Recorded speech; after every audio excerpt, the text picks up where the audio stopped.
Please subscribe.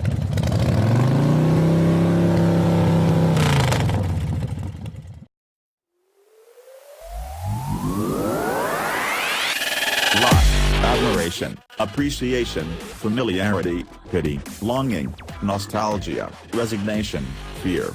Mazda Miatas, okay, MX-5 Miatas, have been a part of our lives for so long that, at one time or another, we've felt nearly every way about the world's most familiar roadster. But we would never say that we felt nurturing of a Miata. Or protective. At least we didn't until we took delivery of a 2016 MX-5 Miata Club. Maybe it's the size of the thing, trim and light and infused with a youthful vigor, that pulled out of us the parental instincts. We suppose that the Camaro SS, which we had in the long-term fleet at the same time, also brought out that part of us.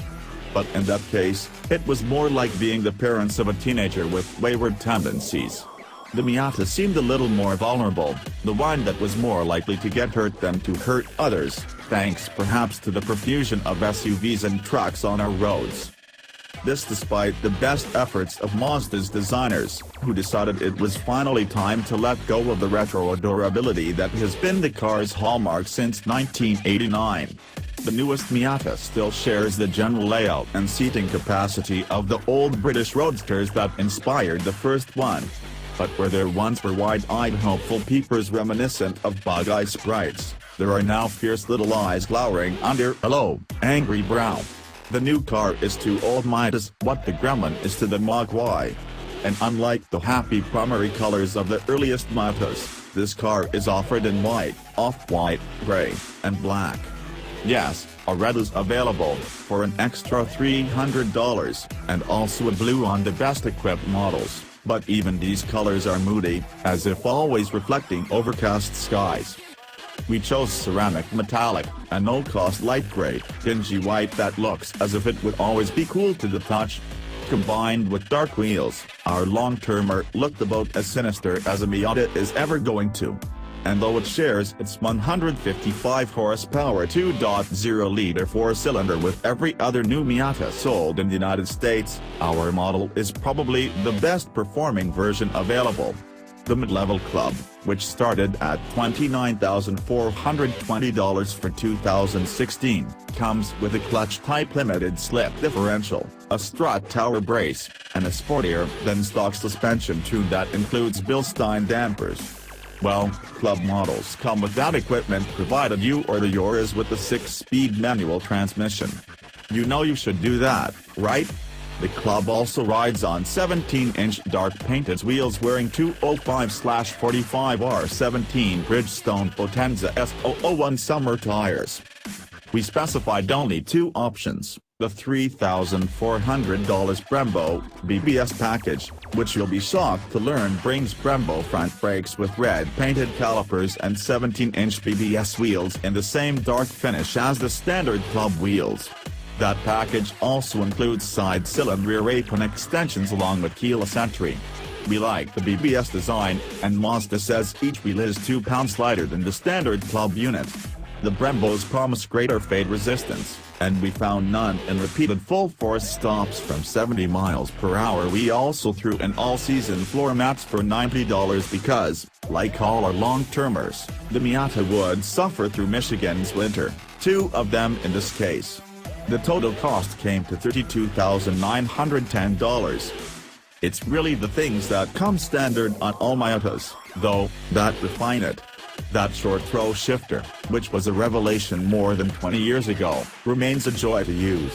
Despite a switch to electric power assist, the steering is plenty talkative, if not in comparison with earlier Miatas then at least in comparison with other current cars. The soft top still drops with a wrist toss and can be raised easily with the same arm almost as quickly with only a single shoulder rotation. The car feels balanced and natural in corners with an easy give and take of forces and responses. The clutch pedal, shifter, and throttle pedal work together so seamlessly that you sort of forget that they are separate systems. The Miata remains the jet trainer of the sports car world. Fat, gummy tires and stonking power don't deliver this sort of driving joy, despite what some makers of sporty cars seem to believe. It's about usable performance. It's about flirting with the limits without necessarily flirting with disaster. In a Miata, old or new, the sensation of speed is greater than the actual speed.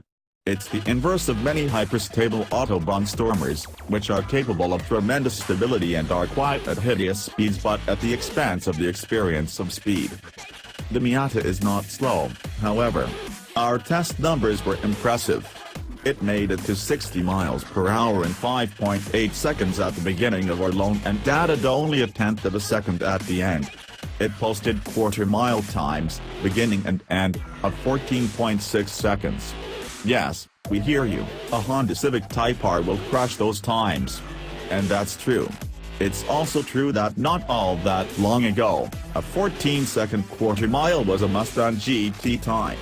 70 to 0 mile/hour braking performance was excellent, 158 feet at the beginning and 162 feet at the end. And the Miata posted 0.88 grams on the skid pad at both tests. It's telling that in 40,000 miles, not one staffer complained about the level of power. Nor did anyone complain about any other performance aspect of the car. Well, one person whined that the steering effort was too light. A couple of staffers complained about the body roll in the corners, implying that the car was too soft. But the rest of us registered it as feedback, smoothly raising the alarm about an impending loss of traction. We do acknowledge that its body lean is slightly inconsistent with its new, modern visage. The gripes we did register were fairly predictable for a car so obsessively focused on its fun-to-drive character. The thing is loud, especially on the expressway. Really loud. It makes 90 decibels of racket at wide-open throttle and 80 decibels at a steady 70 mile/hour cruise. Unfortunately, this is not the glare of a wound-up Ferrari engine. There is a lot of wind noise. A lot of road noise. We take our sound level readings with the top up and found that dropping the top brought some auditory relief by smothering the din with wind rush. It's like turning up white noise to drown out a nearby leaf blower. Also, the Miata is, wait for it, small. Not everyone fits. We recommend you try one on for size before committing. When driving the Miata, our largest human looked like a circus bear riding a bicycle. Surely Mazda could have added more sound-deadening materials to the thing. The company could have spec'd a thicker sound-absorbing top. It could have done much to isolate the driver from the noisy bits of the car and from the outside world, but that would have added weight. And because the company didn't do those things, it brought the car down to an impressively low 2,324 pounds. What we just did in the above paragraph is what most of our staffers did in the Miata's logbook over the 20 months the car was in our care. Bring up an annoyance, no heated seats or a telescoping steering wheel, for example, and then immediately forgive the shortcomings since, most of the time, fearing the issue would involve adding weight or complexity that would detract from the core of what a Miata is.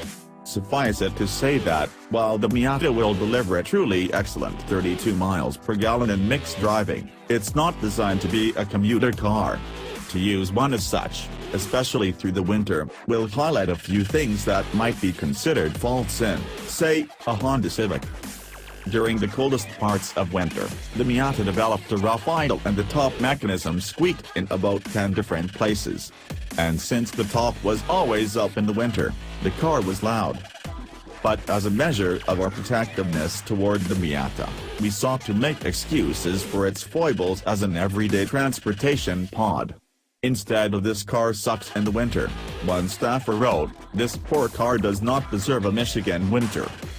When the Miata visited California, an LA area miscreant kicked out one of its taillights for no apparent reason. The logbook writer went on a furious rant, referring to the perp as FGSG and questioning his own faith in humanity. And after LA's parked by touch morons damaged both the front and rear fascias, we felt we should bring the car back to our Michigan home where we would fix it and protect it from such callousness. The Miata was clearly going to have to fail spectacularly for us to give it a negative review, and it did not. In fact, nothing of consequence failed on the thing, at least not of its own accord. We replaced the mass airflow sensor at 20,344 miles under warranty.